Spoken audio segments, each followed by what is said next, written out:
YouTube fam. Welcome to Talking Crime, Halloween edition. This is Halloween 2022. Tonight, I'm having a slight Halloween-a-thon. Lame? Yeah, I know. But basically, that's just meaning that instead of one video about one crime, we're doing one video about a whole shit ton of crimes. Okay, I'm going to tell you a bunch of true crime stories, no deep dives, just little Halloween stories that happened on Halloween. So let's go ahead and get started. Halloween first came to the United States in the 1840s, but the observance of Halloween dates way back to ancient Celtic festival of Samhain, spelled Samhain. Celts who lived 2,000 years ago in an area that's now Ireland celebrated their new year on November 1st, when the world of the gods was believed to be made visible to mankind. Modern witches say that it is the time of the year when the veil between the dead and the living is thin, the thinnest. The word Halloween has its origins from the Catholic Church and was corrupted from All Hallows Eve. All Hallows Day, or All Saints Day, is a Catholic day of observance in honor of saints on November 1st. In the 1st century AD, Samhain was assimilated into celebrations of some Roman traditions that took place in October, such as a day to honor Pomona, the Roman goddess of fruit and trees. Pomona's symbol is the apple, which might explain the whole origin of bobbing for apples on Halloween. The custom of Halloween came to America in the 1840s with Irish immigrants who were fleeing a potato famine. At that time, the favorite pranks in New England included tipping over outhouses and unhinging fenced gates. The custom of trick-or-treating is thought to have Irish origins as well, possibly from a practice going where they went door to door to collect money and cakes or other customs, begging for soul cakes or offerings for one's dead relatives. And then failure to supply the treat would result in a practical joke against the people who didn't supply the treats. The jack-o'-lantern custom is believed to come from Irish folklore about a drunk, whose name was Jack, who tricked Satan into climbing a tree and then carved an image of a cross into the trunk to trap the devil. He struck a deal for Satan to leave his soul alone when he died, but then heaven wouldn't take him either. So he carried embers in a hollowed turnip as he wandered eternal darkness. And the turnip was replaced with a pumpkin. And so that's why we put the lights in the pumpkins. Pumpkin producing states in the United States produced 1 billion pounds in 2006 alone, with Illinois leading the country by producing 492 million pounds of the orange gourd. Pumpkin patches in California, Ohio, and Pennsylvania also provided at least 100 million pounds of pumpkins. The value of all pumpkins produced by major pumpkin producing states was $101 million. That's a lot of pumpkins. In the United States, the first official citywide Halloween celebration occurred in Anoka, Minnesota in 1921. The National Retail Federation estimates Americans will spend about $5.07 billion on Halloween this year alone, with the average person spending about $64.82, which is compared to $59.06 a year ago. And that is all I'm going to tell you about the history of Halloween, because it's much more fun to discuss true crimes that happened on Halloween. So let's get into it. Shirley Ledford was a 16-year-old girl who was hitchhiking home from her job in California when she accepted a ride from Roy Norris and Lawrence Bittaker on Halloween in 1979. She couldn't have known at that time that the duo had already raped 3 girls and murdered 4 in recent months. See, Bittaker and Norris, they had met in prison, and when they were both out, they decided to become literal partners in crime, with a goal of kidnapping and raping as many young women as they could. They would scope the area for secluded places to take their victims. They bought a van that they dubbed Murder Mac, with a sliding door that would make it easier to abduct girls. In the end, they were convicted of the murder of 5 girls from ages 13 to 18. They were called the Toolbox Murders. She had no way of knowing that she was hopping into a van with men who were later to be dubbed the Toolbox Murderers. She had no idea that these seemingly nice young men were actually as evil as they come, with zero empathy, zero morality, and zero give a fuck for anything or anybody other than themselves and their own twisted ideas of what fun was. Bittaker and Norris inflicted unthinkable horrors on all of the young women that they kidnapped. They would use tools that one would find in a toolbox, hence their name, the Toolbox Murderers. The convicts liked to photograph and record their sadistic attacks, which ultimately helped lead to their conviction.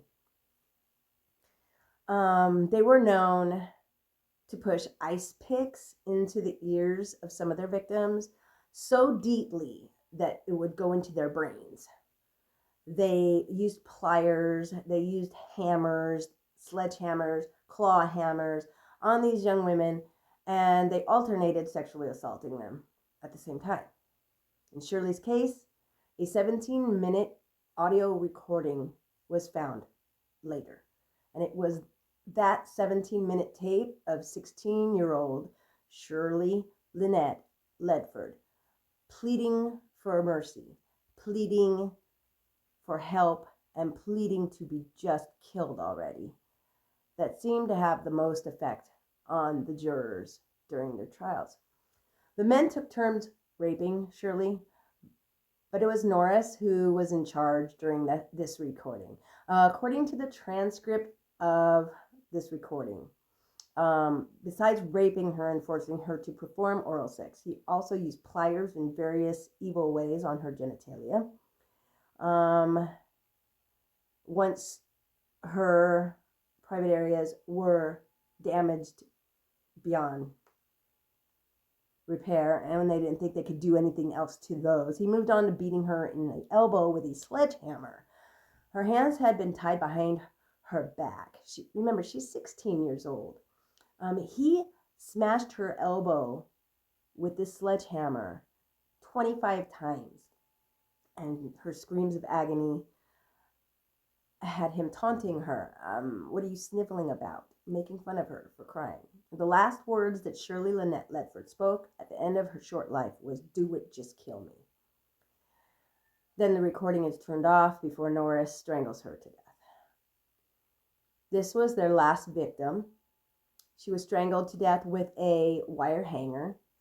And then this victim, they took her and killed her on Halloween. Well, the men previously would dump bodies in remote locations. In Shirley's case, they wanted to leave her battered body in front of somebody's yard so that they could see the reaction that people had in the next day's newspaper. So what they did was they put Shirley's body in a bed of ivy in a suburban neighborhood where it had been discovered the next morning by an early morning jogger. The hanger was still wrapped around her neck. Both men were convicted of the murders of 5 young women, but Norris testified against Bittaker in order to escape the death penalty. Bittaker was sentenced to death in 1981, but he died on death row of natural causes, and then that happened in 2019. In the following year, 2020, Norris also died in prison of natural causes. The Lisk family came into being when Susan and William Lisk decided to get married in 2001. They tied themselves together and their respective children together into one family unit. Now, while Susan had 2 sons from her previous marriage, their names were Devon and Derek. William had one who was named William B.J. Jr. Susan's sons did end up having a decent relationship with William as far as stepfather and stepsons go. However, one could not say the same about BJ because he was not nice to Susan at all. As far as her being his stepmother, he hated that she had any kind of control or any kind of authority in this family. As a result, their family was constantly struggling with the idea of unity, and they ended up putting William Sr. constantly being torn between choosing between the loyalty towards his wife and the loyalty toward his son. However, that didn't stop him from trying to do so all the way until he took his last breath. October 31st was a typical day for Devon, Susan's eldest son, as he returned home from church after spending the night at his biological dad's house. He was hoping to unwind. He took no notice of the surroundings as he made his way into his room when he got home, and he wanted to play a few hours of video games. But halfway into his game, he started to realize this house is a bit too damn quiet this time of day. No one was bustling around. No activities, normal activity sounds in the household was happening, okay? It was just dead quiet. Considering it was Halloween, he half expected everyone to be prancing around with excitement and trying to get everything ready for the night, and he was a little bit confused. So he got up, put his remote down, and walked off toward his parents' room, thinking that he was going to wake them up from their sleep. And he saw them in bed with a red quilt over their heads, and he started talking to them, hoping to wake them up gently, but he got no response. And so then he started feeling a little bit of panic mounting as he went over to his mom's side of the bed, and he shook her with no response. He pulled the blanket off of her and William, and the last thing he remembered was all the blood before he screamed, cried, ran out of his house while calling his aunt for help. After the police arrived at the scene of the crime, they went right up into the parents' bedroom. And upon observation, it was revealed that William had been shot in the head and face about 5 times, super close range. And on the other hand, Susan had been first sexually assaulted before she was shot in the head 3 times at also very close range. The sight was brutal to witness for her young son. The police set out to Derek's room, which Devon had forgotten to check on his brother with all the shit that just happened. He had not even thought to go and check on his brother. And when the police went to the room, the door had been locked from the inside, so the police had to knock it down, and Derek was found curled up in the fetal position with his back facing them, his face toward the wall next to his bed. His autopsy later revealed that he died from blunt force trauma to his head, a death that came as fast as it could before Derek could feel more of the pain that had been inflicted on him, and in a matter of just a few hours, Devon had lost his entire family without a word or reason. His brother's death also came as a blow to him. He was still reeling from the end of his mom and stepfather, seeing them that way. The police had a pretty good idea about who the murderer was. After finding evidence and how the scene showed no signs of struggle, they figured that it could only be an inside job. The claw hammer that killed Derek, and it had blood all over the claw hammer, and it had been left right there next to the family's deck. Devon could easily have been a suspect, except that the neighbors had claimed to hear what sounded like gunshots around 6 a.m., and Devon was with his bio dad, so he wasn't even home. His background also shows no red flags for being capable of doing something like this, but there was one family member who did fit the profile. When the police looked into BJ's history, he had quite the criminal record. In 2002, BJ had threatened to harm himself after a fallout with his dad. In 2004, he had argued with Susan, his stepmother, and ended up punching her in the chest. He also had hit her with a coffee mug just 2 months after the incident where he socked her. And he ran away with her car keys that time. And not long after that, he also attacked his stepmother in the shower. Like, she's in the shower, and he busted in just to beat her ass. His aggression towards her grew more and more over the years. BJ reasoned that he didn't like the authority that his stepmother tried to exert over the household. And so he was just being a rebellious kid. However, come on, there's rebellion and there's being a complete piece of shit. Anyways, after every act of aggression, BJ was either hauled away by the cops or by his father. Police later released him because he was not competent to stand trial. Instead, he was taken to a mental facility to recuperate before William applied for his guardianship.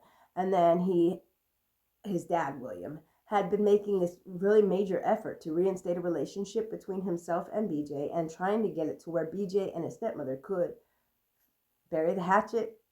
Bad term, choice of words there, but you know what I mean.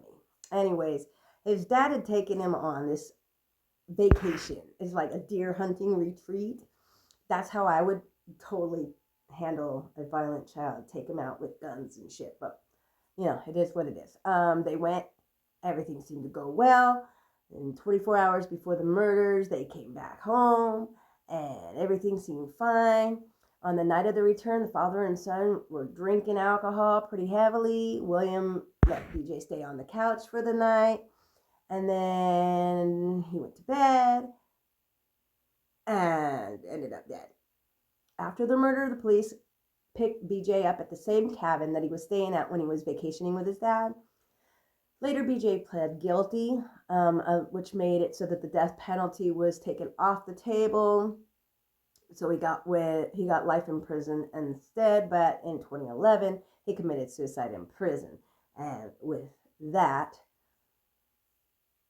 that's how it ends that way. He didn't have to really do much time since he went ahead and took care of it himself, which I think they should have put his ass down anyways.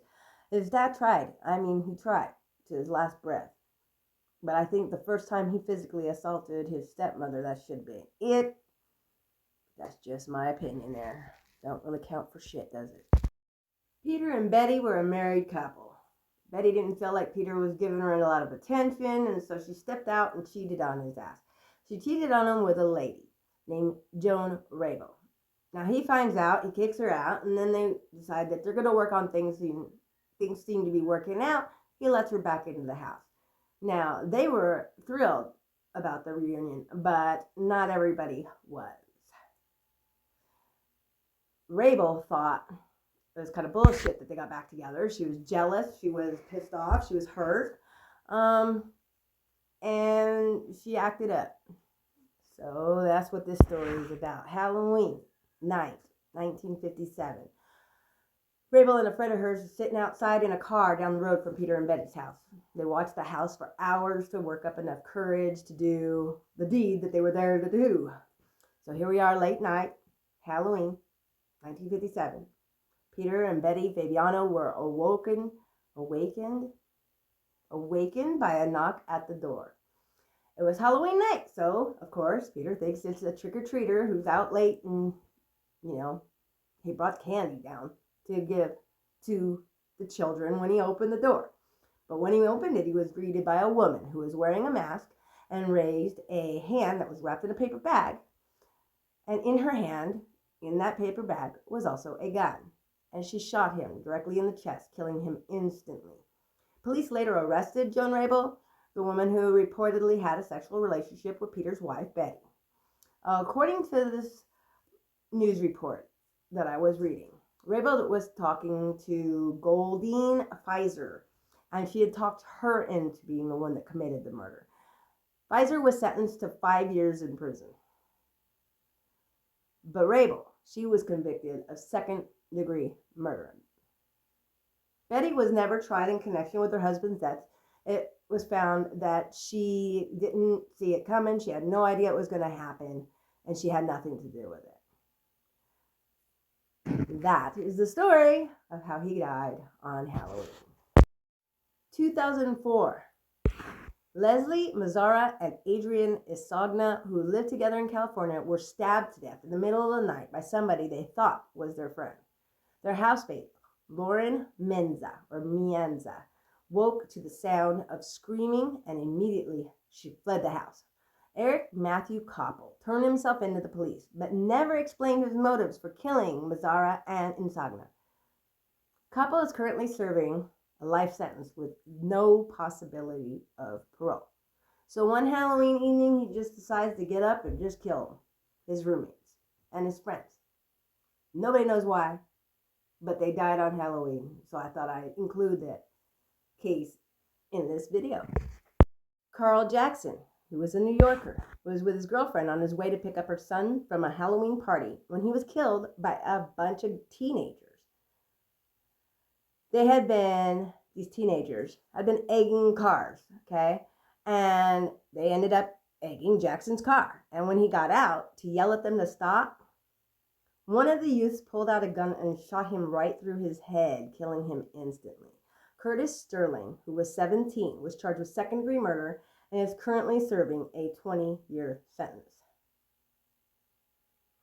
Every year at Halloween, Sterling receives a card from Jackson's mother, which reads, "I'm glad you are still there." 1981 Halloween. Eyewitnesses spot a man running away from a convent in Texas in the middle of the night. Nuns noticed a broken window in the community room, and soon they found the body of Sister Tadea Benz. The nuns immediately called police, who later found that Benz's clothes were hidden with a knife underneath a bed. Now, the man that they had seen running from the scene of the crime's name was Johnny Frank Garrett. An autopsy revealed that he had stabbed and sexually assaulted the nun, Benz, before he strangled her. So she got raped, stabbed, and strangled. Garrett was sentenced to death. Reports say that his last words were, "I'd like to thank my family for loving me and taking care of me. The rest of the world can kiss my ass."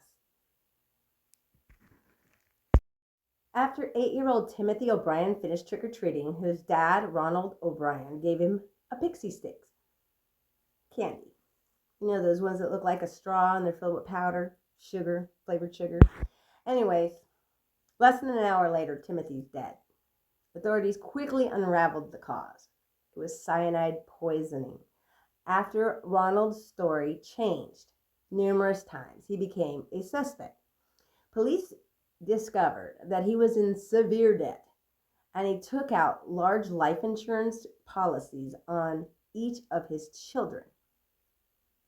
They went and tested all the candy that was in the house, and they found that all of the children had actually been given cyanide-laced pixie sticks, but only Timothy ate it.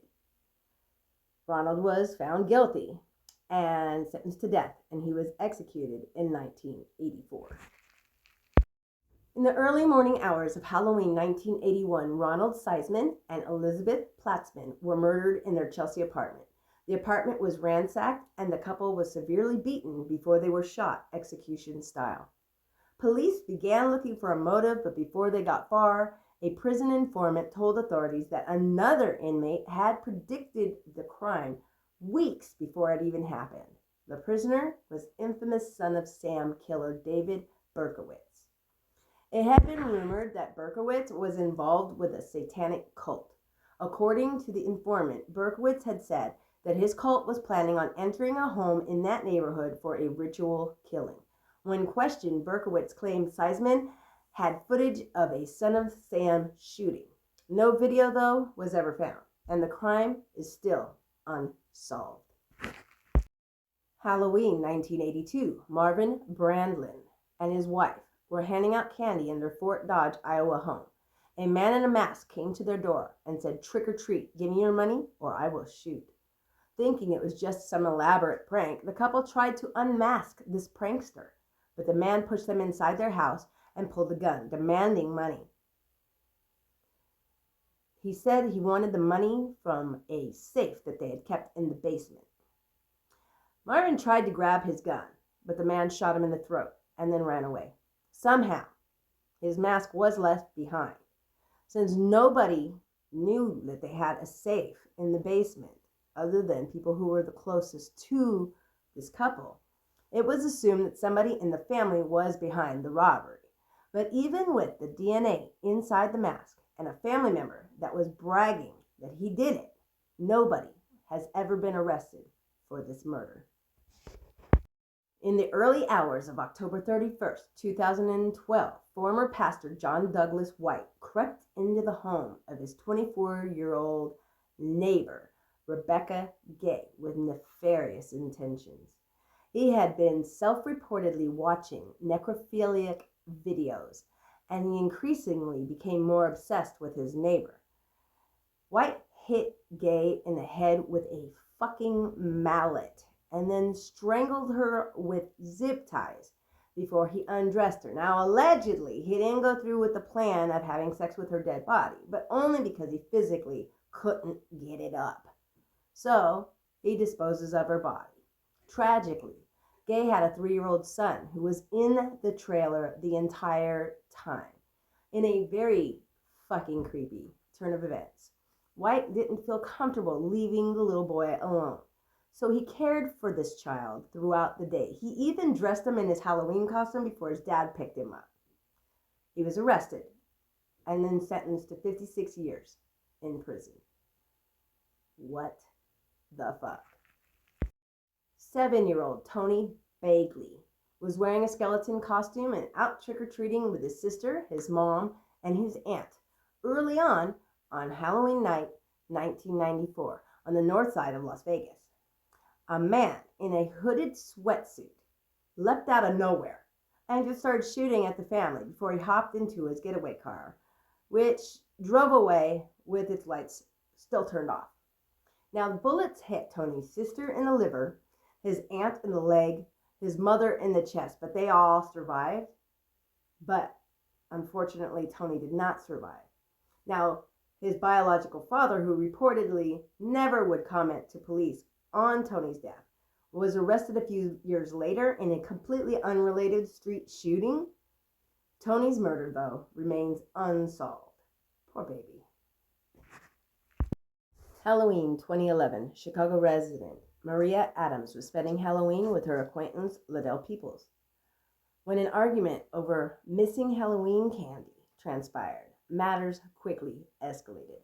During this disagreement, Adams threw a plate at Peoples, striking him in the face, and he had a little cut over his eye. He became so enraged over missing sweets and the fact that he got hit in the head with a fucking plate that he grabbed a knife and stabbed Adams repeatedly. He was initially charged with first-degree attempted murder, but then Adams was later pronounced dead at a local hospital, so the charges were upgraded to first-degree murder. Over a fucking bag of candy, y'all. Struggle is real. During the 2015 Halloween season, Frank Alba hid in the bushes outside of his friend Hilda Martinez's Omaha, Nebraska home, hoping to scare the living hell out of unsuspecting trick-or-treaters. His heart was in the right place. He was drenched in fake blood, but he was wielding a real chainsaw when he jumped out in front of a group of children and revved his prop. 12-year-old Leslie Garcia ran into the street and was struck down by a passing truck.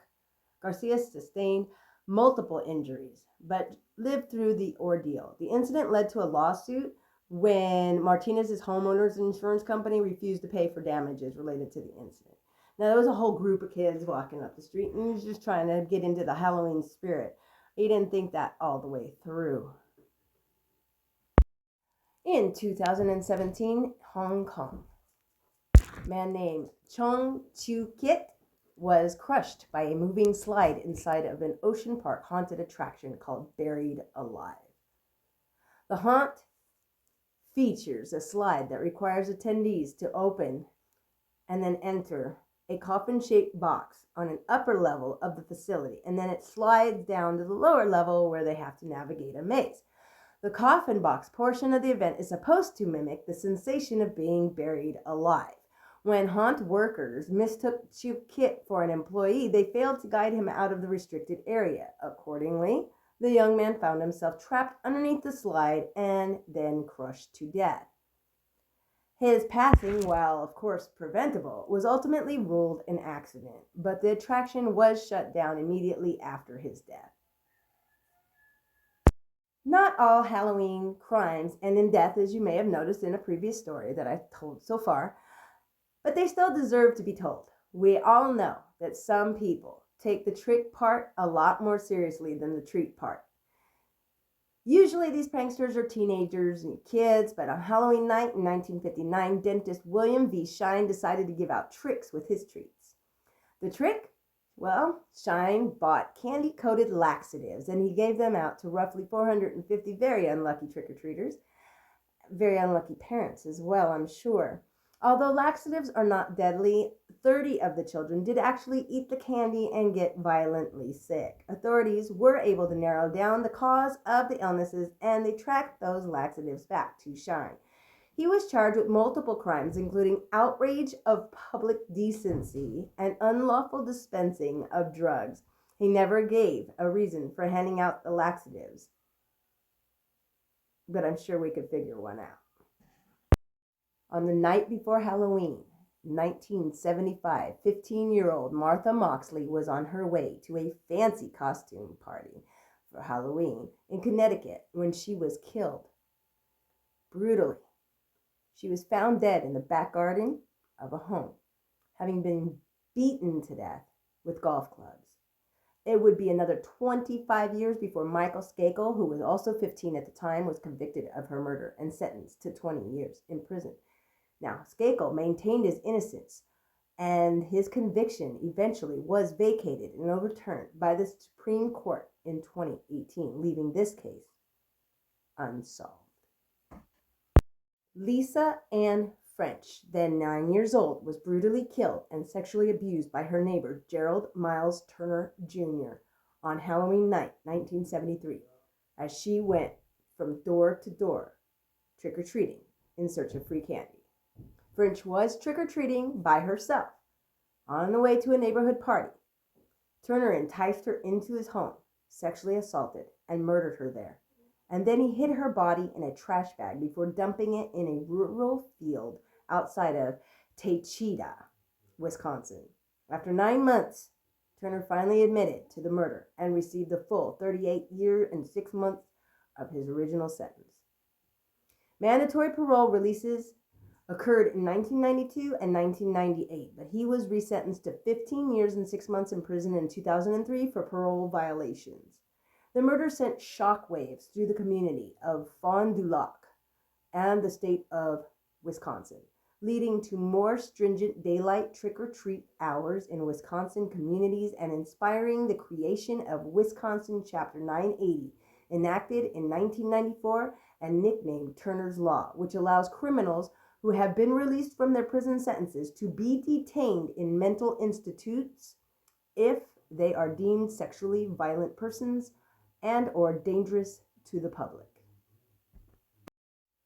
In the suburbs of San Jose, California, on Halloween night, 1984, a man in a wolf mask used a machete to savagely hack apart local resident Doreen Herbert, who was 8 months pregnant at the time.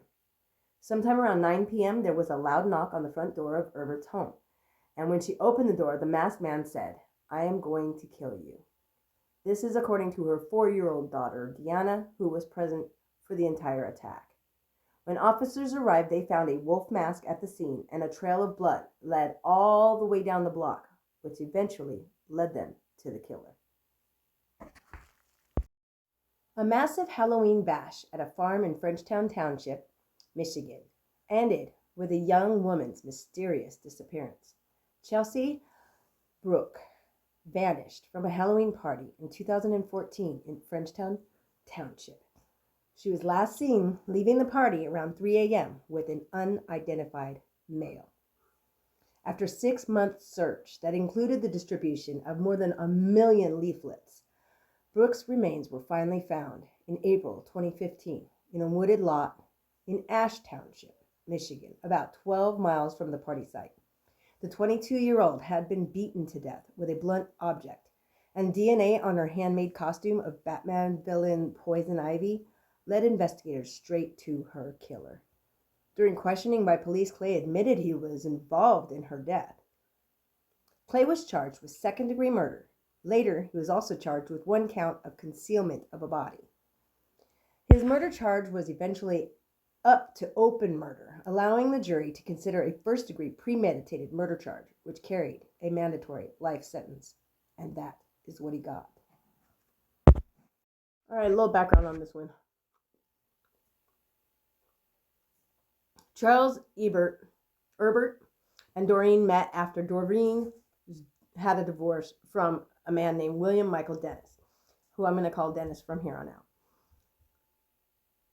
Dennis and Doreen had a little boy who Dennis would walk over to their house and pick up for visitation, okay?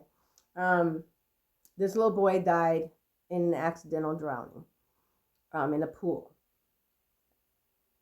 Now, Dennis is a hot mess anyways. He was pissed off because of the divorce. He's pissed off because his son died. He was pissed off because he said that was the only reason he had left to go and contact Doreen. And he really needed that excuse. Now, there was no excuse of why he needed to bother her. So he steamed about that quite a bit, okay? Now, fast forward. On November 26, 1979, Doreen gave birth to Deanna Herbert. At that time, little Paul, her son from her first marriage, was still alive. And 1980 is when he passed away, okay?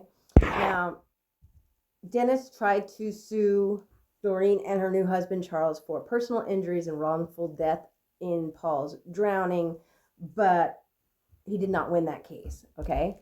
So now, Charles, the new husband, told the ex-husband not to come around no more. There's no need for it. Dennis was bitter as fuck, okay? And he was pissed off. Just pissed off. So he puts on a mask, like a cartoon-type wolf face mask, and some matching gloves to look like paws. He shows up at their house, and he knocks on the door. Now, Charles had just left to go run to the liquor store after trick-or-treat, taking the daughter out to trick-or-treat and so forth. And he had just left. When he gets back, 15, 20 minutes later, the scene that he finds is absolutely fucking horrific. His wife, Doreen, is bleeding out on the floor. There's a severed hand. Now, she's 8 months pregnant with was supposed to be their new son. But that baby, the fetus, was on the ground, separate from mom, and she's bleeding out. She was hacked. The 4-year-old witnessed the entire thing, but was unharmed physically anyways. And eventually, the ex-husband is arrested, okay? Now, I'm going to go into some of the wounds that they had. Here we go. Let's see. The wolf mask found on Herbert's porch was identified as one that Dennis wore to a Halloween party a year before the attack on Doreen.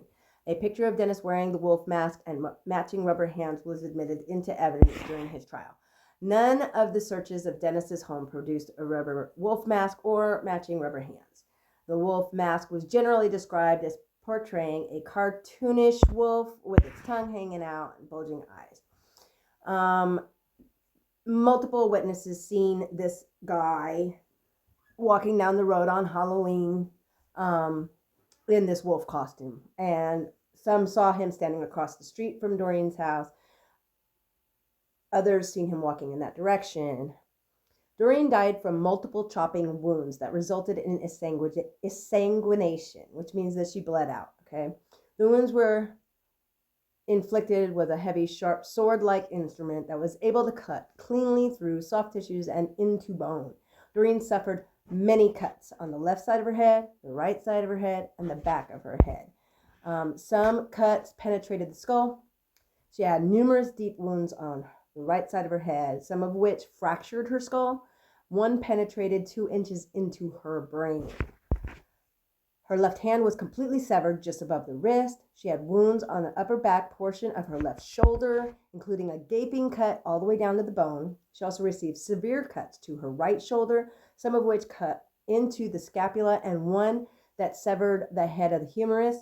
Her right breast received 3 cuts, including one that was consistent with it just being stabbed.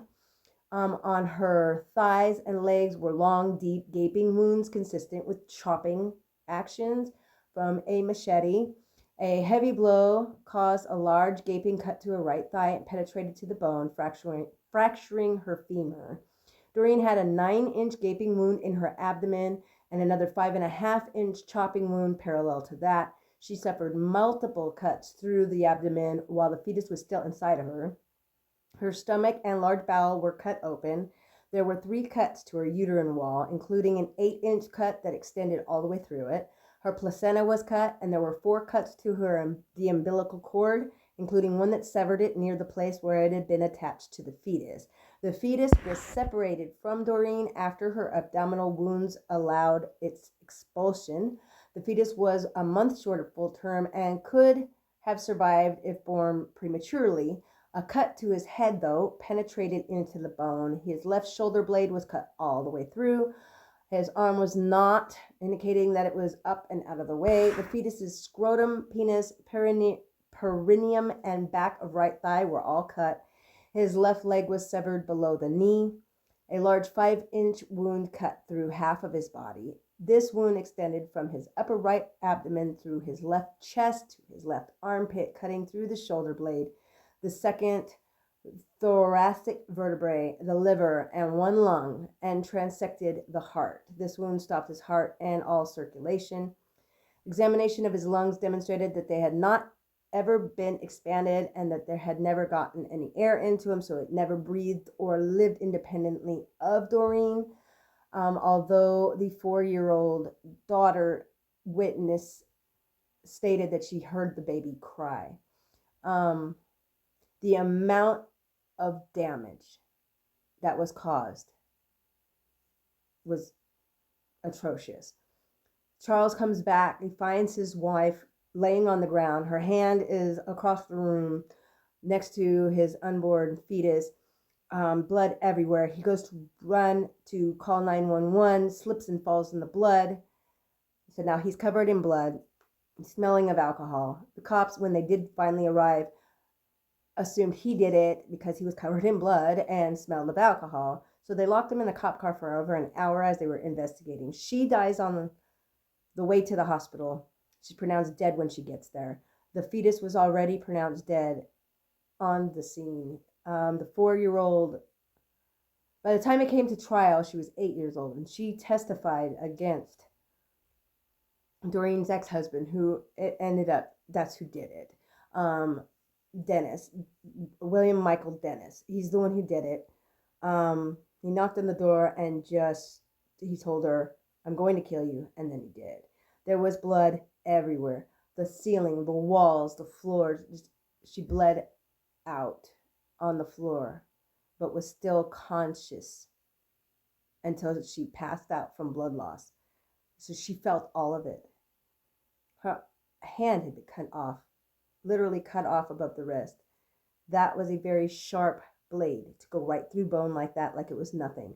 And although she and her fetus both passed away, the 4-year-old daughter is the one I was the most concerned about when reading this. It was like, she has to live with this forever. It's in there. She doesn't remember all of it, but she remembers little bits and pieces.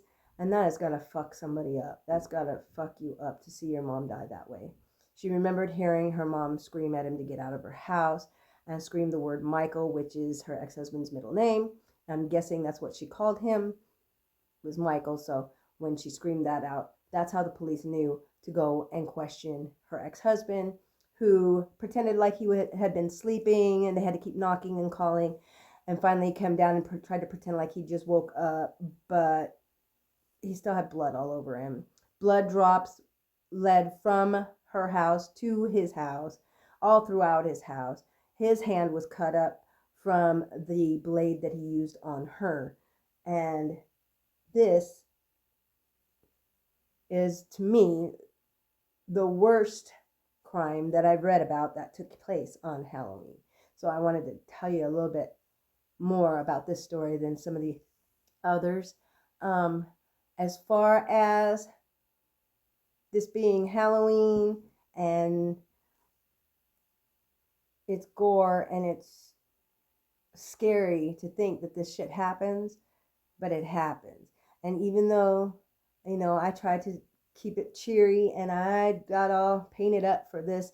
It doesn't take away the seriousness of these crimes. I'm making light of it because it's Halloween, but my heart goes out to every single one of the victims in these cases.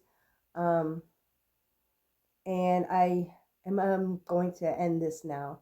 I hope you guys are having a wonderful Halloween. I hope it is filled with lots of candy and excitement, and I hope it's safe for you and yours. I'm gonna go watch some scary movies with my kiddos and family, and eat some yummy dinner, and go to bed, and not have to worry so much about this horrible world that we live in that has so much death and sadness, because we can't just focus on that. We have to focus on the good as well. And so that's what I plan on going to go do right now. And I hope that y'all have a very safe and happy Halloween this evening. I hope to see you guys again real soon. I'll be posting another video here in the next couple of days, and I hope to see you then. Until then, please, y'all stay safe out there. Check your baby's candies. Steal one for me.